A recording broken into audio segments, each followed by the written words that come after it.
മനുഷ്യരിലെ ഏറ്റവും അപകടകാരികളായ 4 ക്രിമിനൽ സ്വഭാവങ്ങൾ ഏതൊക്കെയാണെന്നറിയാമോ? മനഃശാസ്ത്രം ഇതിനെ വിളിക്കുന്നത് ഡാർക്ക് ടെട്രാഡ് എന്നാണ്.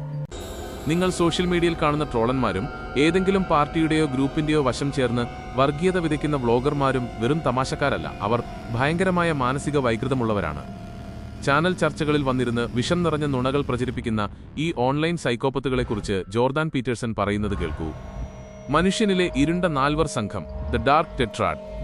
മനുഷ്യന്റെ സാധാരണ സ്വഭാവങ്ങളെ അളക്കുന്ന മനഃശാസ്ത്ര മോഡലുകൾക്കപ്പുറം മനുഷ്യനിലെ ഏറ്റവും ക്രൂരവും മാരകവുമായ പാത്തോളജിക്കൽ സ്വഭാവങ്ങളെ വ്യക്തമാക്കുന്നതാണ് ഡാർക്ക് ടെട്രാഡ്. 4 വിനാശകരമായ വ്യക്തിത്വങ്ങളാണ് ഇതിലുള്ളത്. മാക്കിയവെല്ലിയനിസം, അങ്ങേയറ്റം സ്വാർത്ഥരും തന്ത്രശാലികളുമായ സ്വഭാവം. മുൻകൂട്ടി പ്ലാൻ ചെയ്ത് സ്വന്തം കാര്യസാധ്യത്തിനായി മറ്റുള്ളവരെ വാക്കുകൾ കൊണ്ടും പ്രവൃത്തി കൊണ്ടും കരുക്കളാക്കി മാറ്റുന്നവർ. നാർസിസിസം, യാതൊരു യോഗ്യതയോ അധ്വാനവോ ഇല്ലാതെ സമൂഹത്തിൽ വലിയ പദവിയും ശ്രദ്ധയും ആഗ്രഹിക്കുന്നവർ. ഒരു റിലേഷൻഷിപ്പിലായാൽ പോലും പങ്കാളിയുടെ ശ്രദ്ധ മുഴുവൻ തനിക്ക് കിട്ടാൻ വേണ്ടി അവരെ സ്വന്തം കുടുംബത്തിൽ നിന്നും സുഹൃത്തുക്കളിൽ നിന്നും തന്ത്രപൂർവ്വം അകറ്റുന്ന സ്വഭാവം.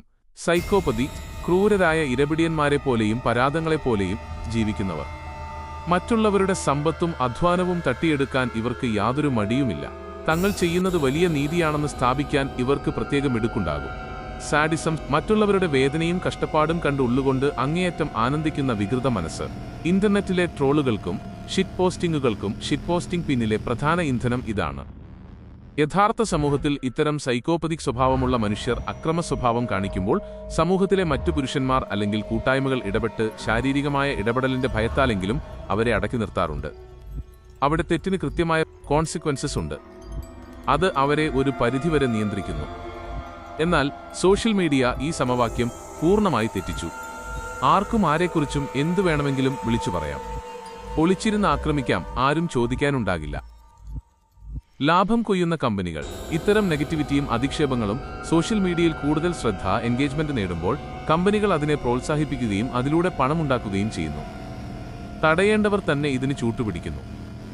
ഇതിന്റെ ആത്യന്തിക ദുരന്തം, ഈ ഡാർക്ക് ടെട്രാഡ് സ്വഭാവമുള്ളവർ ഓൺലൈൻ രാഷ്ട്രീയ ചർച്ചകളെയും സാമൂഹിക സംവാദങ്ങളെയും പൂർണ്ണമായി മലിനമാക്കുന്നു. ഇത് കാണുന്ന സാധാരണ ജനങ്ങൾ ചിന്തിക്കുന്നത് ലോകം മുഴുവൻ അങ്ങേയറ്റം മോശവും അസ്ഥിരവുമാണെന്നാണ്. പ്രായമായവരെയും മാനസികമായി തളർന്നവരെയും ലക്ഷ്യമിട്ട് ഓൺലൈൻ വഴി പണം തട്ടിയെടുക്കുന്ന വലിയൊരു സൈക്കോപതിക് മാഫിയ തന്നെ ഇന്ന് ലോകത്തുണ്ട്. ഇത്തരം മനുഷ്യർ സമൂഹത്തിൽ പെരുകുകയും അവർക്ക് ഇന്റർനെറ്റ് വഴി കൂടുതൽ കരുത്ത് ലഭിക്കുകയും ചെയ്താൽ അവർ നമ്മുടെ വ്യവസ്ഥിതിയെയും സമൂഹത്തെയും ഒന്നടങ്കം തകർത്തുകളയുമെന്ന കടുത്ത മുന്നറിയിപ്പോടെയാണ് ജോർദാൻ പീറ്റേഴ്സൺ ഈ വിഷയം അവസാനിപ്പിക്കുന്നത്.